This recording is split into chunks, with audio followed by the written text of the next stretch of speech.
अपने channels advance biology में। और इस क्लास में आज हम लोग डिस्कस करेंगे मानव रक्त के बारे में। मानव रक्त मीन्स ह्यूमन ब्लड के बारे में। ह्यूमन ब्लड के बारे में डिस्कस करेंगे, पूरी जानकारी विस्तार से जानेंगे। अगर आपने अच्छे से इससे पढ़ लिया, समझ लिया, तो आपको और कहीं भी जाने की जरूरत नहीं पड़ेगी। तो चलिए टाइम ना देते हुए हम लोग शुरू करते हैं। मानव रक्त के बारे में अगर बात की जाए तो ये एक विशेष प्रकार का ऊतक होता है। रक्त एक विशेष प्रकार का ऊतक होता है, मतलब टिश्यू, जिसमें आधात्री, प्लाज्मा एवं अन्य संगठित संरचनाएं पाई जाती है। इस ब्लड में बहुत सारे एलिमेंट्स होते हैं जिससे मिलके ये ब्लड्स बना होता है। तो हम लोग आज इसी चीज के बारे में डिस्कस करेंगे और इसी चीज के बारे में जानेंगे। तो क्या क्या एलिमेंट्स होते हैं इसके अंदर, कुछ थोड़े से उसके बारे में जान लेते हैं। First plasma.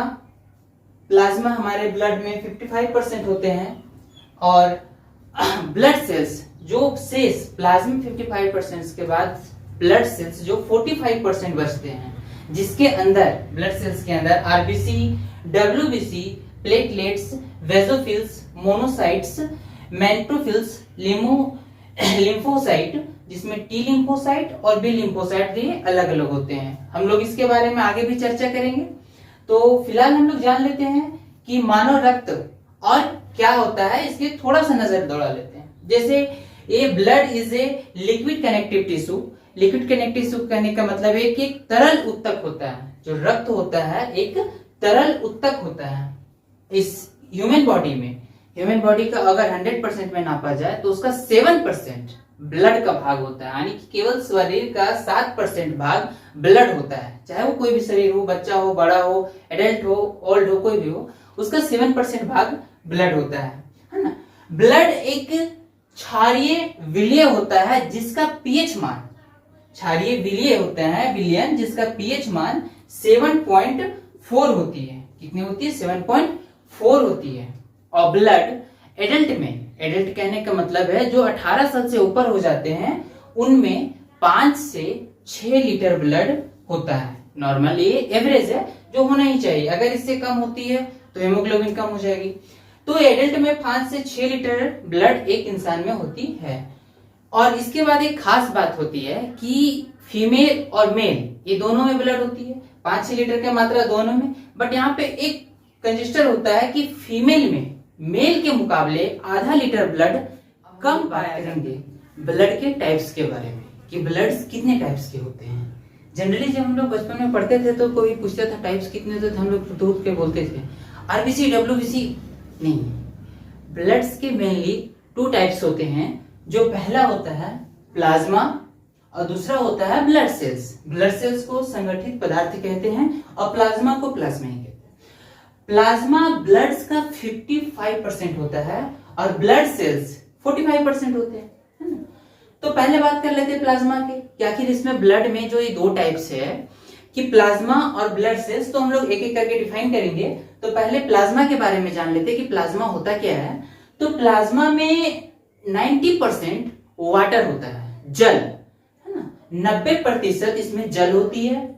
साल्ट 0.9% होता है और इसमें प्रोटीन 7% होती है और ग्लूकोज 0.1% होती है। आई बात समझ में?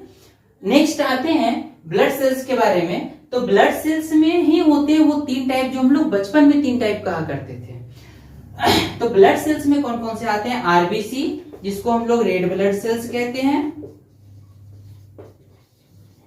दूसरा होता है डब्ल्यूबीसी, जिसको व्हाइट ब्लड सेल्स कहते हैं। और तीसरा होता है ब्लड प्लेटलेट्स। तो एक एक करके सबके बारे में डिफाइन करेंगे। पहले प्लाज्मा के बारे में डिफाइन कर लेते हैं कि प्लाज्मा क्या होता है। ये तो पता चल गया था वाटर, प्रोटीन। अब उसके फंक्शन के बारे में हम लोग इस बात पे जानेंगे कि आखिर प्लाज्मा का क्या कार्य होता है हमारे बॉडी में, इसके बारे में बात करेंगे। तो ये प्लाज्मा का जो कार्य होता है वो करता क्या है? डाइजेस्ट फूड और हार्मोन, यानी कि पचा हुआ भोजन और हार्मोन को शरीर में संवहन प्लाज्मा के थ्रू ही होता है। क्या होता है कि पचे हुए भोजन और हार्मोन का शरीर में संवहन प्लाज्मा के द्वारा ही किया जाता है। आई गई बात समझ में? नेक्स्ट होता है जो हमारे बॉडी का टेम्परेचर होता है, टेम्परेचर जिसमें अगर टेम्परेचर कम हो तो भी बुखार, ज्यादा हो जाए तब भी बुखार। तो इस बॉडी के टेम्परेचर को जो कंट्रोल करके रखता है, क्योंकि हर चीज का कोई तो लीडर होता है, तो इस बॉडी टेम्परेचर को जो कंट्रोल करके रखता है वो भी कौन करता है? प्लाज्मा ही करता है। कौन करता है? प्लाज्मा ही हमारे बॉडी टेम्परेचर को कंट्रोल करता है। नेक्स्ट बात इसका आता है, ये बहुत बड़ा योगदान है इसका, कि जब भी हमारे शरीर में किसी प्रकार का घाव हो जाए, कहीं चोट लगती है, घाव हो जाती है, उसको भरने का काम, जैसे कोई जमीन में गड्ढा हो जाए उसको भरने का मिट्टी करता है कार्य, मिट्टी से हम लोग उसको लेवल करते हैं। ठीक उसी प्रकार अगर हमारे शरीर में गड्ढा हो जाए तो उसे कौन भरेगा? तो उसे भी भरने का काम प्लाज्मा ही करता है। यानी इसका 3 कार्य हो गया। पहला, पचा हुआ भोजन और हार्मोन को शरीर में संवहन प्लाज्मा करता है, बॉडी टेम्परेचर को कंट्रोल भी प्लाज्मा करता है, और घाव भरने का कार्य भी प्लाज्मा ही करता है। अब एक नेक्स्ट बात इसमें आती है सीरम। आप सभी ने सुना होगा सीरम के बारे में कि सीरम क्या होता है। तो सीरम, इस प्लाज्मा में क्या कार्य होता है सीरम का, और सीरम कहाँ होता है, क्या ऐसे होता है, इसके बारे में जानते हैं। जब प्लाज्मा से, किससे? प्लाज्मा से फाइब्रिनोजेन नामक प्रोटीन, कौन सा? अच्छा से सुनिएगा, फाइब्रिनोजेन नामक प्रोटीन जब प्लाज्मा से निकाल दिया जाता है तो बाकी बचा हुआ शेष, यानी ये फाइब्रिनोजेन नामक प्रोटीन जब निकाला जाता है प्लाज्मा से, तो उसमें फिर जो बचा उसी को हम लोग सीरम कहते हैं। क्या कहते हैं? उसे सीरम कहते हैं। और ये फाइब्रिनोजेन नामक प्रोटीन क्या चीज होता है? ये वो चीज होता है जो हमारे ब्लड को थक्का जमा देता है। आपने बहुत बार देखा होगा, जब भी कहीं से कट जाते हैं तो ब्लड का थक्का निकलता है, ब्लड निकलती है, कभी थोड़ा देर रोक लिया जाए उसे तो वहां से ब्लड का थक्का निकलता है कभी कभी, या तो बॉडी के ऊपर एक थक्का टाइप से लग जाता है। तो वो जो काम करता है वो यही थक्का जमाने का काम करता है, फाइब्रिनोजेन नामक प्रोटीन जो हमारे बॉडी में सीरम यानी बॉडी में ब्लड में थक्का जमाने का काम करता है। तो यहाँ पे हमारा ये प्लाज्मा खत्म होता है। अब हम लोग बात करेंगे आगे, जो आता है वो होता है आरबीसी, रेड ब्लड सेल्स, लाल रक्त। रेड ब्लड सेल्स को दूसरे नाम से इराइथोसाइट्स को भी नाम से जाना जाता है। तो रेड ब्लड सेल्स के बारे में जानते हैं कि लाल रक्त होता क्या है, ऐसे रक्त लाल ही होती है ना।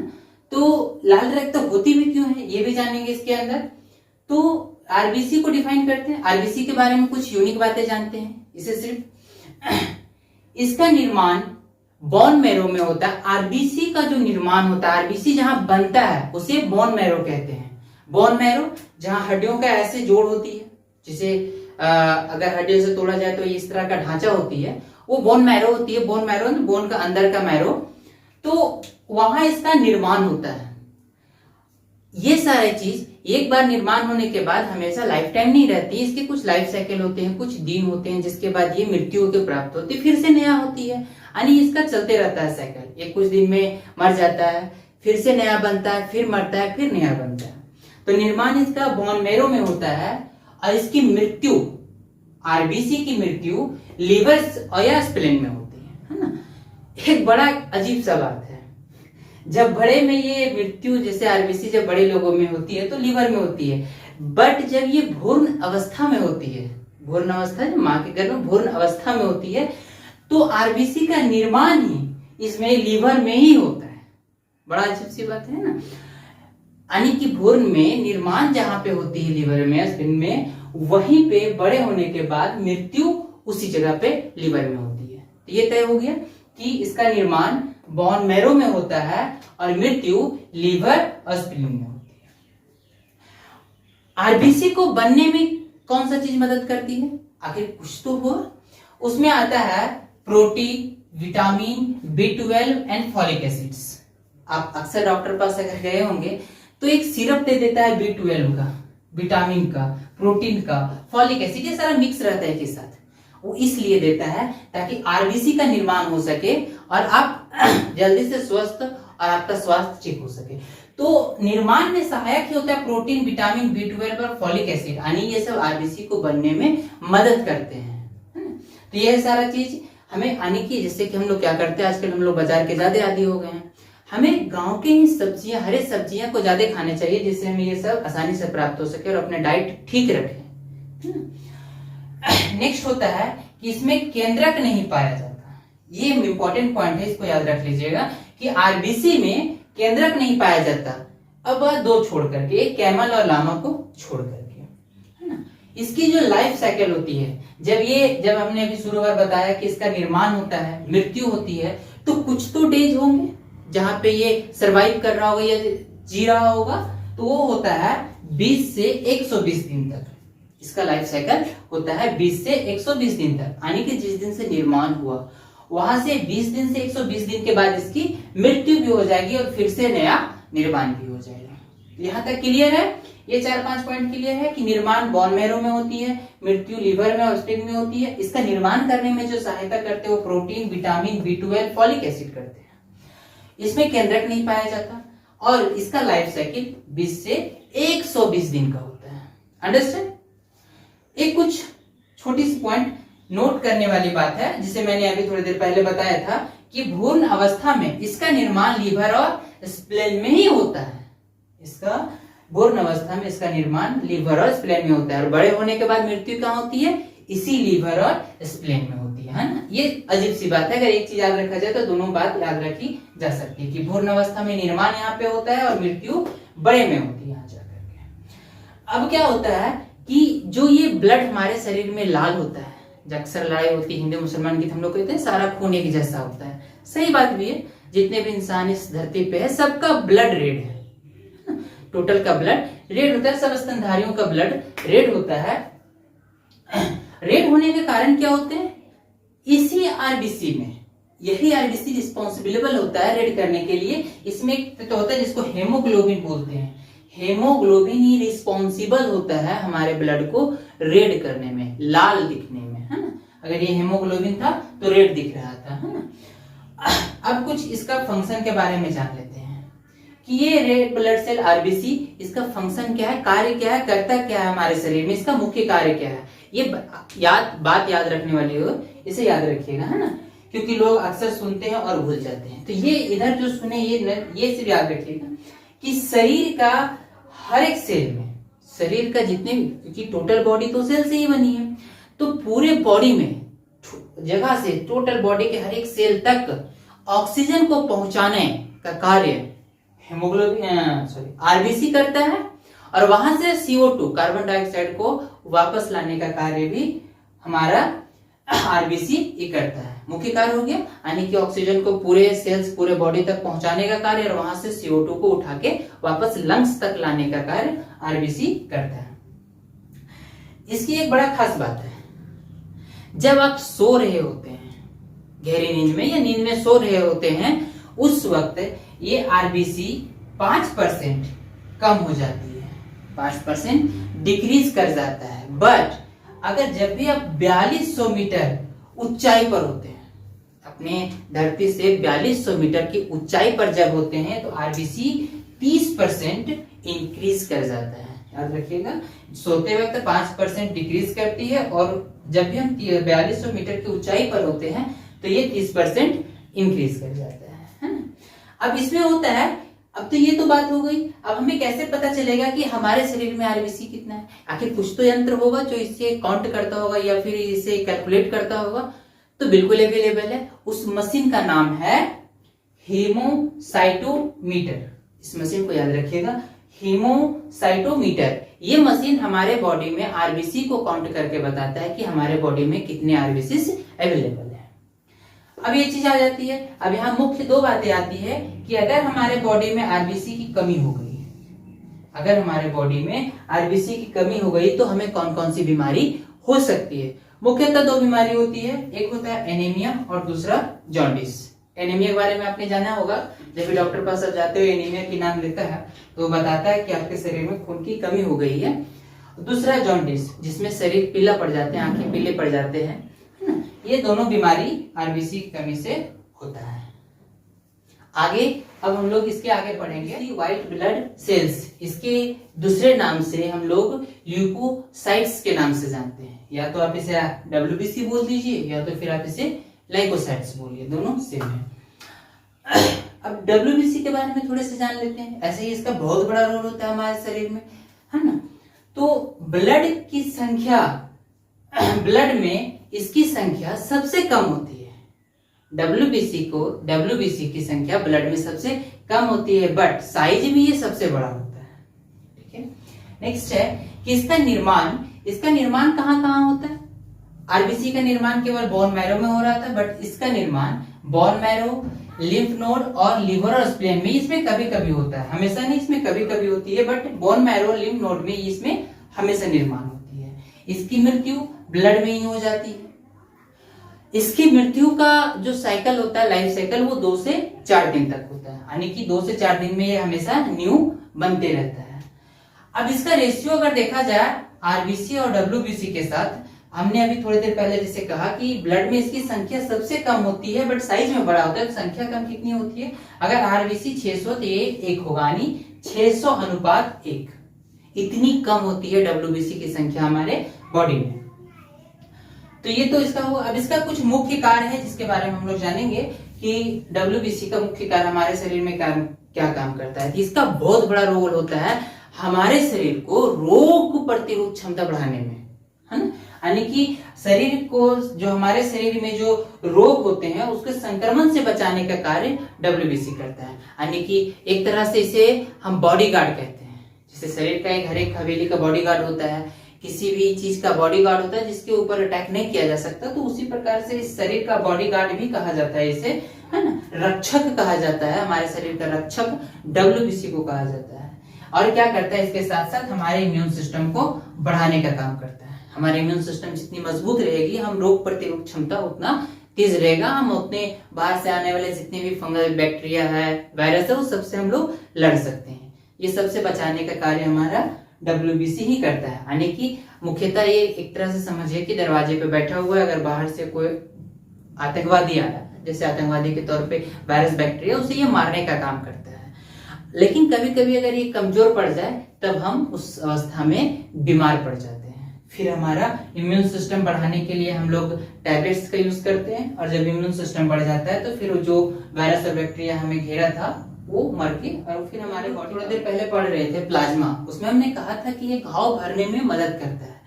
लेकिन अगर इसका सहायता मिल जाए डब्ल्यूबीसी का, जैसे किसी भी जगह पे अगर आप कठिन जगह पे चल रहे हो, वहां दोस्त का सहायता मिल जाए तो आसानी हो जाती है। ठीक उसी प्रकार से अगर डब्ल्यूबीसी का सहायता मिल जाए हमारे घाव को भरने में, तो घाव थोड़ा जल्दी भर जाएगा। तो डब्ल्यूबीसी के बारे में समझ में आ गया। अब डब्ल्यूबीसी का टाइप्स जानते हैं, कुछ थोड़ा सा नया है। डब्ल्यूबीसी 2 टाइप्स के मेनली होते हैं। पहला होता है एग्रेनुलोसाइट्स, दूसरा होता है ग्रैनुलोसाइट्स। ये 2 टाइप्स के डब्ल्यूबीसी के अंदर पाए जाते हैं, जिसमें एग्रेनुलोसाइट्स होते हैं और ग्रैनुलोसाइट्स होते हैं। इसके भी कुछ होते हैं, इसको शॉर्ट में समझ लेते हैं कि एग्रेनुलोसाइट्स के 2 टाइप्स और ग्रैनुलोसाइट्स का 3 टाइप्स होते हैं। कुछ मात्रा होती है, जैसे अगर एग्रेनुलोसाइट्स की बात करें तो इसमें है मोनोसाइट्स जो 3 से 8% होता है। दूसरा होता है लिम्फोसाइट्स जो 22 से 35% के बीच होता है ना। अब थोड़ा सा इसी को समझ लेते हैं। एग्रेनुलोसाइट्स में 2 टाइप्स हुए, पहला हुआ मोनोसाइट्स, दूसरा लिम्फोसाइट। अब लिम्फोसाइट्स में भी 2 टाइप्स आ जाते हैं, पहला आता है टी लिम्फोसाइट, दूसरा बी लिम्फोसाइट्स। अब ये दोनों कार्य अलग अलग करते हैं क्योंकि सबका काम बटा हुआ है। पहला, अगर ली लिम्फोसाइट्स में क्या करता है, कैंसर सेल को रिमूव करने का काम करता है। बहुत बड़ी बात है ना, क्योंकि टी लिम्फोसाइट्स कैंसर सेल को रिमूव करने का कार्य करता है। और दूसरा एचआईवी से अटैक से बचाता है। दूसरा एचआईवी एड्स, यानी जिसे एड्स कहते हैं, उसके अटैक्स, यानी कि एचआईवी के अटैक्स से बचाने का भी कार्य टी लिम्फोसाइट्स ही करता है। दूसरा तरफ से आता है बी लिम्फोसाइट्स जो रोग प्रतिरोधक कैपेसिटी यानी क्षमता को बढ़ा देता है। ठीक है, इसके तरफ से कुछ जान लेते हैं। ग्रैनुलोसाइट्स क्या होता है, जिसमें पहला होता है न्यूट्रोफिल जो 55 से 78% के बीच होता है, यानी 55 to 78%। और दूसरा होता है ओसिनोफिल्स जो 2 से 7% होता है। तीसरा होता है बेसोफिल्स जो 0.4 से 1% के बीच होता है। अगर डब्ल्यूबीसी की कमी हो जाए हमारे शरीर में तो क्या हो सकता है, तो उस स्थिति में हमें कैंसर और एचआईवी जैसी बीमारी तुरंत घेर ले सकती है ना। तो डब्ल्यूबीसी की कमी से ये 2 तरह की बीमारियां होती हैं। आइए चलते हैं तीसरा types. Blood platelets, RBC WBC समझ में आ गया। अब आते तीसरा टाइप, ये लास्ट टाइप होता है ना। ब्लड में इसकी संख्या 4 से 5 लाख की होती है। ये बहुत कारगर भी होता है, ब्लड प्लेटलेट्स हमारे शरीर में बहुत कारगर होता है। इसकी संख्या 4 से 5 लाख होती है, ये मेन याद रखिएगा, 4 से 5 लाख। यह केवल ह्यूमन बीइंग है ना, यानी मानव या स्तनधारियों में ही पाया जाता है। प्लेटलेट्स होता है या तो ह्यूमन बीइंग में हो या तो स्तनधारियों में ही पाया जाएगा। इसका केंद्रक नहीं होता है। इसका निर्माण बोन मैरो में होता है। इसका निर्माण सिर्फ बोन मैरो में होता है। इसकी लाइफ साइकिल 3 से 5 दिन की होती है और इसकी मृत्यु स्प्लेन में ही हो जाती है ना। इसका मुख्य कार्य, ये करता क्या है, ब्लड में थक्का बनाने का काम इसका है। अब थक्का का क्या काम है कि अगर किसी के शरीर में अगर प्लेटलेट्स ना रहे तो अगर वो बंदा एक बार कट जाए तो उसका ब्लड नहीं रुक सकता विदाउट मेडिकल हेल्प के। क्या होता है कि हम लोग जनरली अगर कहीं कट जाते हैं तो उस जगह पे ऑटोमेटिक एक थक्का बन जाता है और ब्लड अंदर से बाहर आना बंद हो जाता है। वो थक्का बनाने का कार्य यही ब्लड प्लेटलेट्स करता है ना। तो ब्लड प्लेटलेट्स का मुख्य कार्य हो गया थक्का बनाने का काम। अगर ब्लड प्लेटलेट्स की कमी हमारे शरीर में हो गई तो इससे हमें 2 प्रकार की बीमारियां हो सकती है। पहले चिकनगुनिया और दूसरा डेंगू ज्वर। कौन कौन सी हो सकती है, चिकनगुनिया और डेंगू। इसी के साथ आज का क्लास हम यहीं पे समाप्त करते हैं और नेक्स्ट आपके साथ अगले हफ्ते लेके आएंगे ब्लड ग्रुप के बारे में जानेंगे कि कितने प्रकार से ब्लड ग्रुप होते हैं और क्या क्या उसका कार्य होता है, कहाँ से आते हैं। और साथ में ये भी जानेंगे कि अगर माँ का ब्लड ग्रुप कुछ और, पिता का ब्लड ग्रुप कुछ और है तो बच्चे की कौन सी ब्लड ग्रुप होने की संभावना है। और इसी के साथ जाते जाते चैनल को जरूर सब्सक्राइब कर दीजिएगा